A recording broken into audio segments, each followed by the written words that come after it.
Boston strong Dan Harris is there at the starting line. I know you went there as a child, and you're there again with us this morning. Good morning, Dan.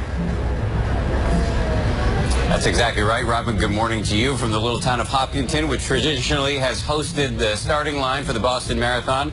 Already, the tens of thousands of runners have started to gather for the big day. We have spoken to a lot of people, and there's one thing we are hearing consistently, that Boston may have been knocked down last year, but not for long.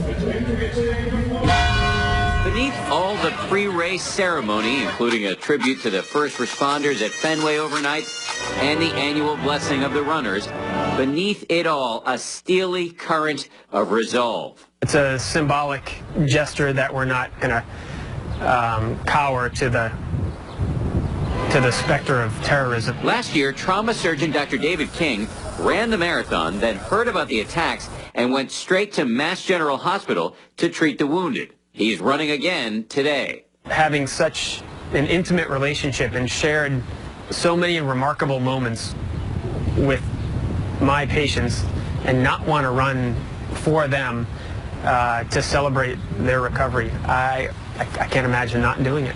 There will be extraordinary security this year.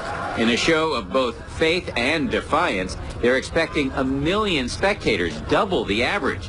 There will also be 9,000 more runners than last year for a total of 36,000, making this the second largest race in the marathon's history. 6 Mass General nurses, all of whom treated victims, are running this year too, many of them for the first time. It's going to be very emotional. I mean, it's the emotions just within the last week have like quadrupled.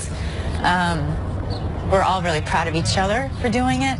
Jeff Bauman, who we all remember from this iconic picture in those horrible moments after he lost his legs and was rescued by a stranger in a cowboy hat, plans to spend this Marathon Monday with family. He is now walking on prosthetics, and his fiancée is expecting a baby. I just treat every day like it's kind of like my last, and I try to do everything I can. It is hard to overstate the importance of the marathon to Bostonians.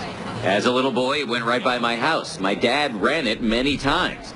Last year's attack was an attack on all of us. While officials say they have dramatically boosted security this year, they've gone out of their way to not spoil one thing that everybody loves about this race, which is the intimacy. The fact that anybody can walk up to pretty much any point along the 26.2-mile route and without a ticket bear first-hand witness to one of the world's greatest sporting events. Robin, back to you. Hey, Dan, thank you. And now more on this. Robin, there'll be more than 100 cameras all along the 26.2-mile route, and they will be monitored at a special underground high-tech center called the Bunker. The goal is not just to produce evidence of what went wrong, but to spot it before it can happen and stop it. There'll be the seen and the unseen, as well as about, I guess it's close to 4,000 police officers and 500 undercover plainclothes detectives keeping a close eye on things. And you talked to the police commissioner over the weekend. That's right. What is his main concern? His greatest fear is a copycat, somebody trying to repeat what happened last year. They're spending lots of money and putting lots of people on patrol to stop that. And we saw what happened just recently. Exactly right. All right. Thanks so much, Brian. Hey, guys, thanks for getting the latest now on a